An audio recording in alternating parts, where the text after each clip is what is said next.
Gagawa tayo ng low carb sapin-sapin. In a mixing bowl, put 1/2 cup coconut flour, 3/4 tablespoons santan gum, 1/4 cup sweetener. Mix well. Then gradually add low carb condensed milk. Then slowly add 1/2 kilo coconut milk, pure and fresh. Mix well until all ingredients are well incorporated. Pwedeng haluin gamit lang yung kutsara or whisk or hand mixer.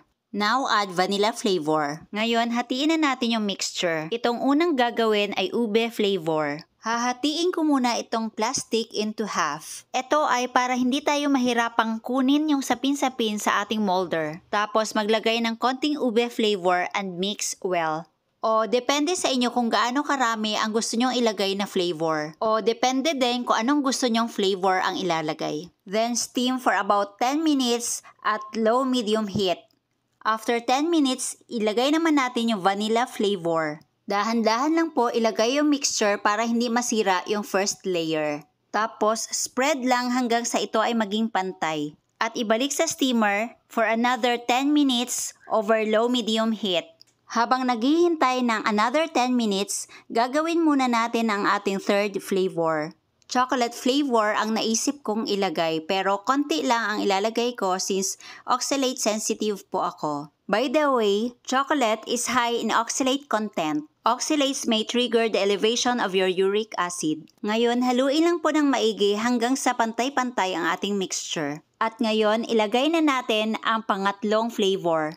Pwede po kayo gumamit ng mas malapad na molder para hindi masyadong makapal ang inyong mixture. Ngayon, ibalik ulit sa steamer. Steam for about 30 to 40 minutes. Pero kung mas malapad po ang inyong molder at mas manipis yung mixture na nakalagay, pwede po itong lutuin 20 to 30 minutes. Since maliit ang aking molder at makapal yung mixture, 30 to 40 minutes ko po ito lulutuin. Habang naghihintay, prepare ko lang kung saan tayo magtatrabaho mamaya. By the way, tandaan nyo po ito. After maluto ng sapin-sapin, chill po muna natin ito for about 1 or 2 hours. So, habang nasa chiller ang ating sapin-sapin, gagawa muna tayo ng latik. Itong nilagay ko ay 1/2 kilo pure coconut milk. Lutuin lang po over medium heat hanggang sa ito maging color brown. Ngayon, off ko na yung apoy at luto na ang ating latik at ilagay sa strainer para ma-separate ang coconut oil. At ngayon, luto na ang ating sapin-sapin. Ay pinirito nga pala dahil ang ginamit ko dito ay coconut oil galing sa latik. So, after 1 to 2 hours, kinain ko na ang sapin-sapin. Ayan kasi hindi nakapagpigil. Ngayon, prepare ko na for plating natin. Magugupit lang ako ng mga dahon ng saging para Pinoy na Pinoy yung dating. Tapos, mag-slice lang ako ng iba't ibang shapes. Tapos, ibang design naman yung gagawin ko sa mga natira. Ito ay sapin-sapin with a twist. Wow! Babaliktarin ko lang po ito para ube ang nakalitaw. Tapos, bubudburan ko lang ng latik. Then, slowly roll and slice. At dito naman tayo sa pinakahuling slice. Press ko lang konti para maging even yung mga sides. At lagyan ng grated cheese. Then, slowly roll and slice. Ngayon, mag-plating na po tayo.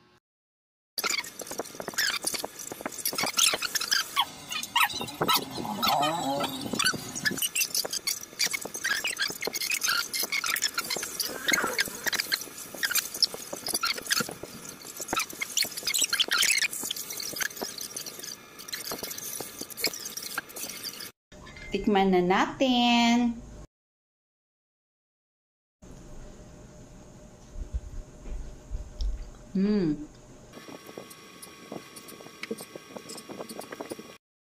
Masarap. Mga 5 minutes before kainin, ilabas na sa chiller. Tapos, serve ka agad. Kung hindi nyo nakakainin, ibalik lang sa chiller. Kasi medyo lumalambot po siya. Based sa tatlong natikman ko, pinakamasarap pa rin itong latik on top. Kung nagustuhan nyo ang video na ito, please like and share. And follow me for more low carb recipes and health tips. Stay low carb, happy, healthy, and fit everyone.